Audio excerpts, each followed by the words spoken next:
Dear children, cheerful welcome to 4th Standard English. In this session, we are going to study Term 3, Unit 2, Supplementary Story, The Wooden Toy. Students, இந்த செஷனில் நம்ம படிக்க போகிற வுடன் டாய் அப்படின்ற ஸ்டோரியில் முகுந்த் அப்படின்னு ஒரு சின்ன பையன் இருக்கிறான். அவன் என்ன செஞ்சான், எப்படி அவங்க அம்மாவினுடைய கனவை நினைவாக்குனான் அப்படின்றது தான் இந்த story. Let's move on to the story, children. The wooden toy. Once there was a village circled by mountains and many big trees. It was the home to many wild animals, especially wild dogs. They used to hunt not only the animals in the forest but also the domestic animals in the village. This affected the farmer who lived near the edge of the forest with his son the most. ஒரு காலத்தில் மலைகளாலையும் மரங்களாலையும் சூழப்பட்ட ஒரு கிராமம் இருந்துச்சு. அந்த கிராமம் நிறைய வனவிலங்குகளுக்கும் குறிப்பாக காட்டு நாய்களுக்கும் ஒரு உறைவிடமாக இருந்துச்சு. அங்கே வேட்டையாடக்கூடிய மனிதர்கள் காட்டு விலங்குகளை வேட்டையாடும் போது சில சமயம் டொமஸ்டிக் அனிமல்ஸையும் வேட்டையாடினாங்க. இந்த விஷயம் அந்த காட்டுக்கு பக்கத்தில் தன் மகனோட வாழ்ந்து வந்த ஒரு விவசாயியை ரொம்ப பாதிச்சுது. Mukund was the son of the farmer. He was good at creating many things. Every day he went into the forest to collect dry wood. He used to make dolls using the dry wood. Mukund's art was very famous in the town. Children used to play with his dolls, mostly known as Marapachi Bommai. அந்த விவசாயியோட மகன் பேரு தான் முகுந்த். அவன் புது புது பொருட்களை செய்கிறதுல சிறந்தவனாக விளங்கினான். ஒவ்வொரு நாளும் இவன் அந்த காட்டுக்கு சென்று காய்ந்த மரங்களை சேகரிச்சுட்டு வரான். அதை யூஸ் பண்ணி நிறைய பொம்மைகள்லாம் செய்கிறான். அதனால அவன் ரொம்ப ஃபேமஸாக இருக்கிறான். குழந்தைகள் அவன் செய்யக்கூடிய அந்த பொம்மைகளை வச்சு விளையாடுறதுல ரொம்ப ஆர்வம் காட்டுனாங்க. அந்த பொம்மைகளை தான் எப்படி சொல்கிறாங்க, மரப்பாச்சி பொம்மை அப்படின்னு சொல்கிறாங்க. Long ago, the wild animals hunted Mukund's mother. That incident made Mukund hate wild animals. In memory of his mother, he carved a wooden statue of his mother and prayed every day. One night, he woke to hear his mother's words. Do your part in eradicating the use of plastics through your art, because plastic is a great risk to the environment. பல காலத்துக்கு முன்னாடி காட்டு விலங்குகளால் முகுந்தோட அம்மா வேட்டையாடப்படுறாங்க. அதிலிருந்து அவனுக்கு காட்டு விலங்குகள் மேலே ஒரு வெறுப்பு வந்துடுது. அவங்க அம்மாவினுடைய நினைவாக ஒரு வுடன் ஸ்டாச்சு அவங்க அம்மா மாதிரியே செஞ்சு டெய்லி அவன் ப்ரே பண்ணிக்கிறான். ஒரு நாள் அவன் அவங்க அம்மாவினுடைய குரலை கேட்குறான். அவங்க என்ன சொல்கிறாங்கன்னா, நம்ம சுற்றுப்புறத்தை பாதுகாக்கிறதுல பெரிய ரிஸ்காக இருக்கக்கூடிய பிளாஸ்டிக்கை ஒழிக்கிறதுக்கு உன்னுடைய பங்கை நீ செய் அப்படின்னு சொல்கிறாங்க. So he started selling wooden toys at a cheap rate. He was also clever at making handicrafts. He learned the art from his grandfather. In the beginning, he made dolls for children using dry wood. Then he was making statues of any photo that was shown to him. அவங்க அம்மா இப்படி சொன்னதுனால அவன் என்ன பண்ணுறான், அவனுடைய அந்த மர பொம்மைகளை குறைந்த விலைக்கு விற்க ஆரம்பிக்கிறான். அது மட்டும் இல்லாமல் அவன் கைவினை பொருட்கள் செய்கிறதுலையும் மிகுந்த திறமைசாலியாக இருக்கிறான். இந்த கலையை அவன் அவனுடைய தாத்தாவிடமிருந்து கற்றுக்கிட்டான்.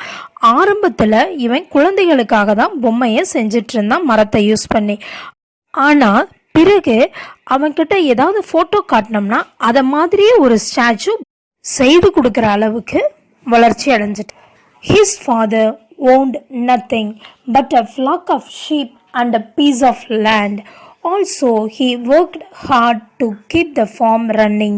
He was rearing some animals like goat, cow and hen. His father took all the cattle to pasture every day. When he returned home, he would always count all the animals. One day, when his father returned, he saw that some animals were missing. His father was unable to sleep because the losses of the animals kept increasing. Mukund was worried about his father. He had to do something. முகுந்தோட அப்பாவுக்கு ஒரு ஆட்டு மந்தையும் சிறிய அளவிலான நிலமும் இருந்தது. இந்த ஆட்டு மந்தையை ரன் பண்ணுறதுக்கு அவர் ரொம்ப கஷ்டப்பட வேண்டியதாக இருந்தது. அது மட்டும் இல்லாமல் இவர் ஆடு மாடு கோழி போன்றவைகளையும் வளர்த்துக்கிட்டு வந்தார். இவர் ஒவ்வொரு நாளைக்கும் தன்னுடைய கால்நடைகளை மேய்ச்சலுக்கு கூட்டிகிட்டு போயிடுவார். வீட்டுக்கு வந்தோனையும் ஒவ்வொரு அனிமலையும் எண்ணுவார்.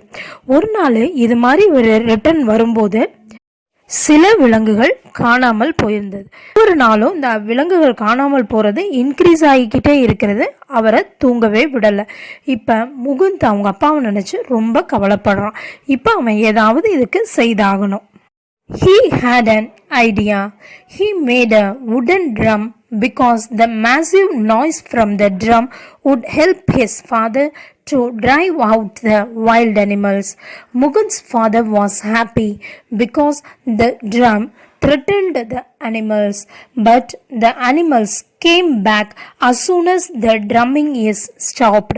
His father could not be awake all night, so the wild animals started attacking only at night. The restlessness and worry made the father ill. இப்போ முகுந்துக்கு ஒரு ஐடியா தோணுது. அவன் என்ன பண்ணுறான், மரத்தால் ஆன ட்ரம்மை செய்கிறான். அதிலிருந்து வரக்கூடிய அதிகப்படியான இறைச்சல் அவங்க அப்பாவுக்கு இந்த விலங்குகளை விரட்ட உதவியாக இருந்தது. இப்போ முகுந்தோட அப்பா ரொம்ப சந்தோஷமாக இருக்கிறார். இந்த ட்ரம் சவுண்டு விலங்குகளை பயமுறுத்தக்கூடியதாக இருந்தது. ஆனால் இந்த ட்ரம்ஸோட சவுண்டு நிறுத்தப்பட்டோனையும் காட்டு விலங்குகள் வந்து இந்த வீட்டு விலங்குகளை வேட்டையாடிட்டு போயிடுது. முகுந்தோட அப்பாவால் இரவு முழுவதும் முழிச்சிருக்க முடியாது. ஸோ இந்த காட்டு விலங்குகள் இரவு நேரத்தில் வந்து அதனால விலங்குகளை தாக்கிட்டு போயிடுதுங்க. இந்த விஷயம் அவங்க அப்பாவை ரொம்ப உடல்நிலை முடியாதவராக மாற்றிடுச்சு. The next day, Mukund went into the forest to find a hollow log of cedar, but he could not find it. His friend told him to cut the raw wood, but he refused. Mukund felt that his mother was still living in each tree. At last, they found some wood and brought it home. Mukund went to bed a little early. His father was beating the drums to drive all the animals away. அடுத்த நாள் காலையில் முகுந்து காட்டுக்கு சென்று உள்ளீடற்ற ஒரு சிதார் மரம் கிடைக்குதா அப்படின்னு தேடி பார்க்குறான். ஆனால் அவனுக்கு கிடைக்கல. உடனே அவன் ஃப்ரெண்டு என்ன சொல்கிறான், ஒரு நல்ல மரத்தை நீ அதை மாதிரி கட் பண்ணிக்கோ அப்படின்னு சொல்கிறாரு. ஆனால் முகுந்த் அதுக்கு மறுக்கிறான். ஏன்னா ஒவ்வொரு மரத்துலையும் அவங்க அம்மா இன்னும் வாழ்ந்துட்டு இருக்கிறதா அவன் நினைக்கிறான். கடைசியாக ஒரு மரத்தை கண்டுபிடிச்சு அதை வீட்டுக்கு கொண்டு வரான். அன்னைக்கு முகுந்த் சீக்கிரமாகவே தூங்க போயிட்டான். அவங்க அப்பா ட்ரம்ஸை விலங்குகளை விரட்டுறதுக்காக பீட் பண்ணிக்கிட்டு இருக்கிறார். Suddenly, the sounds of the drum stopped. Mukund's father was tired and he slept. Nearly 25 animals got attacked that night. Then Mukund thought of designing some wooden tigers and some wooden people to place on the farm, so the animals would be afraid as the people were still awake. திடீர்னு அந்த ட்ரம்ஸோட sound நின்றுருச்சு. முகுந்தோட அப்பா ரொம்ப டயர்டாகி தூங்கிட்டாரு. அன்னைக்கு night மட்டும் ஒரு 25 விலங்குகள் காட்டு விலங்குகளால் தாக்கப்பட்டுருச்சு. இப்போ முகுந்துக்கு ஒரு ஐடியா வருது. அவன் என்ன பண்ணுறான், மரத்தால் சில புலிகளையும் மனிதர்களையும் செஞ்சு அந்த பண்ணையில் வைக்கிறான். இப்போ அதை வேட்டையாட வரக்கூடிய காட்டு விலங்குகள் மனிதர்கள் இன்னும் முழிச்சிட்ருக்குறாங்க அப்படின்னு நினச்சி திரும்பி போயிடுச்சு. From the day onwards, the farmer and his son had a good sleep. Most of the landowners ordered wooden animals from Mugand. They wanted to save their crops and farms. அந்த நாளிலிருந்து அந்த விவசாயியும் அவருடைய மகனுக்கும் நல்லா தூங்கினாங்க.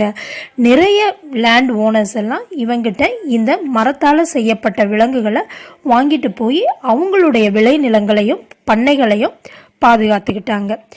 Soon, Mugand started selling toys to all corners of the land. This led to a demand for wooden dolls over plastic ones. He was happy that he was able to take part in saving the world through his art. விரைவிலேயே முகுந்த் அவனுடைய மர பொம்மைகளை எல்லா மூலைகள்லையும் விற்க ஆரம்பிச்சிட்டான். இது plastic பொம்மைகளை விட மர பொம்மைகளுக்கு அதிக டிமாண்டை ஏற்படுத்துச்சு. இப்போ முகுந்த் தன்னுடைய கலையால் ஒரு சிறிய அளவில் பிளாஸ்டிக்கை ஒழிக்க முடிஞ்சதேன்னு நினச்சி ரொம்ப சந்தோஷப்படுறான். ஸ்டூடெண்ட்ஸ், இந்த கதையில் முகுந்த்னு ஒரு பையனும் அவனுடைய அப்பாவும் மரங்களாலையும் மலைகளாலையும் சூழப்பட்ட ஒரு காட்டுப்பகுதிக்கு பக்கத்தில் வாழ்ந்துட்டு வராங்க. ஒவ்வொரு நாளும் இந்த காட்டுப்பகுதியிலிருந்து வரக்கூடிய விலங்குகள் இவங்க வளர்க்கக்கூடிய ஆடு, மாடு, கோழி போன்ற விலங்குகளை வேட்டையாடிட்டு போகுது. இதை தவிர்க்கிறதுக்காக முகுந்த் அவனுக்கு தெரிஞ்ச கலையான மரத்தால் பொம்மைகள் செய்யக்கூடிய அந்த கலையை வச்சுட்டு என்ன பண்ணுறான், ஒரு ட்ரம்ஸ் ஒன்று அவங்க அப்பாவுக்கு செஞ்சு கொடுக்குறான். இந்த ட்ரம்ஸ் அடிக்கிறது மூலம் இந்த விலங்குகள்லாம் பயந்து போயிடுது. ஆனால் அதையும் முழுமையாக செய்ய முடியல. ஏன்னா அவங்க அப்பாவால் இரவு நேரம் முழுவதுமாக முழிச்சிருந்து அந்த ட்ரம்ஸ் அடிக்கிறதுன்றது ரொம்ப கஷ்டமாக இருக்குது. அப்படி ஒரு நாள் அவர் டயர்டான நேரத்தில் தான் 25 விலங்குகளுக்கும் மேற்பட்ட விலங்குகள் அந்த காட்டு விலங்குகளால் அடித்து கொல்லப்பட்டுருச்சு. இந்த விஷயம் முகுந்துக்கும் அவங்க அப்பாவுக்கும் ரொம்ப கவலையை கொடுத்ததுனால முகுந்த் கிரியேட்டிவாக யோசித்து அவனுக்கு தெரிஞ்ச அந்த கலையை வச்சு என்ன பண்ணுறான், மரத்தால் மனிதர்களையும் புலி போன்ற விலங்குகளையும் செய்கிறான். இதை அந்த ஃபார்மில் வச்சோனையும் அதை பார்த்துட்டு வர விலங்குகள் பயந்து மனிதர்கள் இன்னும் முழிச்சிட்ருக்குறாங்க அப்படின்னு திரும்பி காட்டுக்குள்ளேயே போயிருச்சு. இந்த விஷயம் பக்கத்தில் இருக்க பண்ணைக்காரர்களுக்கெல்லாம் தெரிஞ்சு அவங்களும் இந்த மர பொம்மைகள் வேணும்னு சொல்லவும் பிளாஸ்டிக்கை விட மர பொம்மைகளுக்கான டிமாண்டு அதிகமாகுது. இவன் இன்னும் அதிகப்படியாக இதை விற்பனை செய்கிறான். அவனுக்கு பிளாஸ்டிக்கை நம்மளால் முடிஞ்ச அளவுக்கு தவிர்க்க முடிஞ்சது அப்படின்னு நினச்சி ரொம்ப சந்தோஷப்படுறான். இதுதான் இந்த வுட்டன் டாய் அப்படின்ற story. Did you understand, children? What you learned from this story? We should also try to reduce our usage of plastics so we can also save our nature. My dear children, I hope you all well understood the story. We will meet in next class with a new lesson. Till then, thank you children.